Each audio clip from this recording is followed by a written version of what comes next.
Energetics को समझने के लिए हमें इन इक्वेशंस का फर्दर एनालिसिस करना है। ये इक्वेशंस तमाम फ्रेम ऑफ रेफरेंस में वैलिड हैं, लेकिन हम इनको पहले लेबॉर्ट्री फ्रेम ऑफ रेफरेंस में एज्यूम करते हैं। लेट्स से कि एक टारगेट न्यूक्लियस जो है वो रेस्ट पर है और कोई प्रोजेक्टाइल पी ए यानी एक्स रेस्ट पे है और पी ए इस पे बम्बार्ड होता है, जिसकी वजह से पार्टिकल बी और पार्टिकल वाई प्रोड्यूस होते हैं। पार्टिकल बी स्मॉलर पार्टिकल है, वो हाई काइनेटिक एनर्जी के साथ एमिट होता है और किसी डिटेक्टर पे हम इसको डिटेक्ट कर सकते हैं। जबकि ये इसको ऐसे समझ लीजिए कि ये डॉटर न्यूक्लियाई है जो किसी सर्टन वेलोसिटी से है। ये इसका हिस्सा भी हो सकता है जो हमारे लिए मुमकिन नहीं है मेजर करना। सो मेजरेबल चीज़ें क्या हैं? वो पार्टिकल बी की वेलोसिटी है, या हम कह सकते हैं काइनेटिक एनर्जी है, मोमेंटम है, या ये वो किस एंगल पे है। और इनिशियल पैरामीटर्स हैं, यानी कि किस स्मॉलर पार्टिकल जो है उसको किस मोमेंटम के साथ बम्बार्ड कर रहे हैं या किस एंगल पे बम्बार्ड कर रहे हैं एक्स के ऊपर।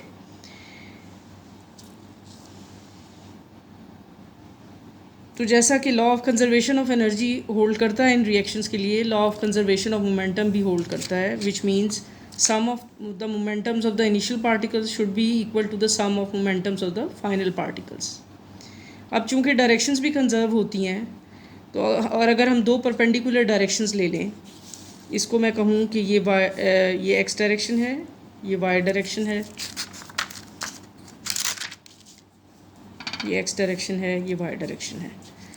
तो इनिशियली पार्टिकल जो है वो along x direction target particle के ऊपर आया है, तो इसके मोमेंटम का सिर्फ एक्स कंपोनेंट है और वाई कंपोनेंट नहीं है। जबकि इन दो पार्टिकल्स के ये चूँकि कुछ किसी एंगल पे एमिट हुए हैं, बी एंगल थीटा पे और वाई जो है वो एंगल सी पे, तो इनके कंपोनेंट्स होंगे मोमेंटम के along and perpendicular to this direction. तो momentum should be conserved in both directions. तो अगर हम देखें इस डायरेक्शन में, यानी कि अलॉन्ग एक्स डायरेक्शन, तो हमारे पास this momentum plus the component of b in this direction which would be like this one, and component of y in this direction which would also be like this. So we will add the two. So PA should be equal to PB cos theta and PY cos psi, which is this equation here. Now momentum should be conserved in the other direction as well. No initial momentum in the perpendicular direction, so we have 0 here.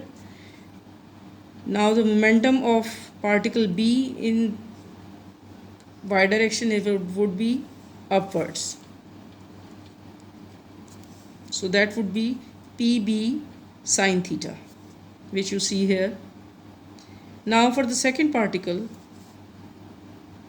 if momentum is conserved, the perpendicular component of its momentum is in downward direction, so we would subtract that from the equation, or we will have a negative sign or negative y-axis. It's along the negative y-axis, so it would be subtracted. So we get these two equations. Now we have three equations, these two momentum equations and the energy equations, but we have four unknown parameters, which are the kinetic energies of the emitted particles and their angles at which they are emitted. And the known parameters are the kinetic energy of the incident particle, at which angle we let it fall on the target particle, and of course the Q energy we know. So we have to determine four parameters from these three equations. There can be very many possible ways. We see then these are linear equations, so we will determine TB in terms of TA, which I will be doing in the coming slides.